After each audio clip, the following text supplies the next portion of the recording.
Yedidia Shofet.net, and welcome to Parsha of the Week, Parshat Tetzaveh. This week's Parsha, we start off with more details of the Mishkan, more details of the tabernacle, what type of dress, what type of clothing, and something that's very interesting is that how it's addressed to the type of people, meaning how the laws and how the details are explained to the Kohanim and to others of the Israelites. Let me explain to you. It says, "V'ata tedaber el kol chachmei lev." It says, and you should speak to all the wise of the heart. So something that's very interesting over here is that how it addresses what a wise person is. When you look at a wise person, what do you usually characterize a wise person as? Well, in class, you see the guy answers every question. You see a guy in work, he's able to get everything done, he talks, he says, he's very informative, this, that. But what does it say in the Torah? It says, you should speak el kol chachmei lev, and you should speak to all who is wise of the heart. What does that mean, wise of the heart? What does chachmei lev mean?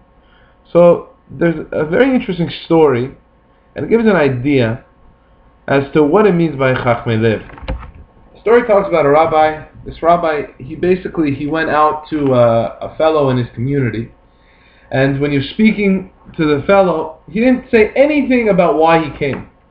He didn't say anything about it. He just said, hello, hi, and then he went home.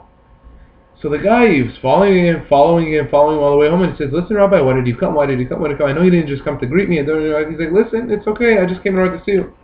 Until he finally broke down the rabbi, and the rabbi said, look, it says that there's a special mitzvah. There's a mitzvah that if you know that you're going to say something and your people are going to follow, it's a mitzvah because you're encouraging them to do a mitzvah, you're encouraging them to do a good deed.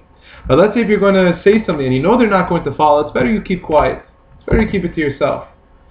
So he didn't say anything. So the guy says, no, tell me, I can do it. He says, no, I'm sorry, I don't want to take the chance. I don't want to lose such a beautiful mitzvah. He says, no, please tell me. He begged him until the rabbi told him that, look, you're a bank manager. Now, in your bank, there are certain people that they will default on their loan and they need help, and you refuse to help them. You have to help them. He says, listen, I'm just a bank manager. What am I supposed to do? He says, look, I know you're very rich and you're very powerful and you're very influential. You have an ability to do it, but I only told you this because I didn't want to lose my portion of the mitzvah. So you have to do your own. And the bank manager, he's like, I don't think I can do it. So the rabbi said, look, I shouldn't have told you that. He says, okay, let me think about it. After a great negotiation by the rabbi, the bank manager understood exactly what the rabbi was implying. What was he implying? What does it kol chachmei lev mean? What does it mean that wise of the heart? It doesn't say kol chachmei peh. It doesn't say the wise of the mouth. It says by the heart. Meaning, how many eyes do you have? You have 2 eyes. How many ears do you have? You have 2 ears. How many mouths do you have? You have 1 mouth.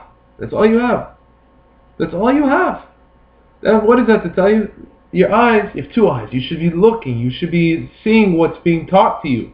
Your ears, you should be listening to what's being said. The mouth is the least. It's only 1 mouth as opposed to your 2 ears and your 2 eyes. It's to say to talk less, listen more. When you do that, what happens? You'll be able to be more chacham. You'll be able to become more wise. Why? Because until you digest everything in your heart, until you realize and you take everything not just by your feeling or your emotion, but you take everything by truly understanding it and you internalize it, that is a chacham lev. A chacham lev is not someone who just immediately gives an output. By everything that comes out, he just immediately spits it out. That's not a chacham. That's not someone who's wise. Someone who's wise is until first he internalizes it, internalizes all the ideas, and then after he internalizes and he registers it in his mind, then he's taken into his lev, then he's able to once again give it out in order to not just sound wise, but to be wise. But the first step in becoming a chacham lev, becoming a wise heart, is in order to internalize everything we learn, everything we do. Now what is this to us? We see on Shabbat, many times, we see people, they're not the same as us, different backgrounds, different family and everything. Sometimes you want to be the wise guy to say certain things to them. But sometimes the wise thing is just not to say anything. By not saying anything and just showing your support with some people, that might get you a lot farther. You might sound so smart and so valiant, so brave with your ideas and knew this, but it's useless. Well, why is it useless? Because sometimes chacham lev is not a chacham peh. Sometimes a wise heart is not always a wise mouth. Sometimes it's in order to internalize what's going on until you could then give your gesture. Many times people say, what should I say in this situation? What should I say in that situation? Sometimes it's better not to say anything at all. The first step is to internalize. Because once you internalize, then you'll understand. Then you can make the right calculations. And then after you formulate your ideas and thoughts and everything, you can give the right advice, the right way of undoing things. And B'ezrat Hashem, through this pasuk, through this parsha, we better ourselves to know how to take a more of a wiser path. But first, internalizing what we see, what we hear, understanding it, registering, and then planning and working on what we think, what we believe, with the help of a true Chacham Lev. I wish you a beautiful Shabbat.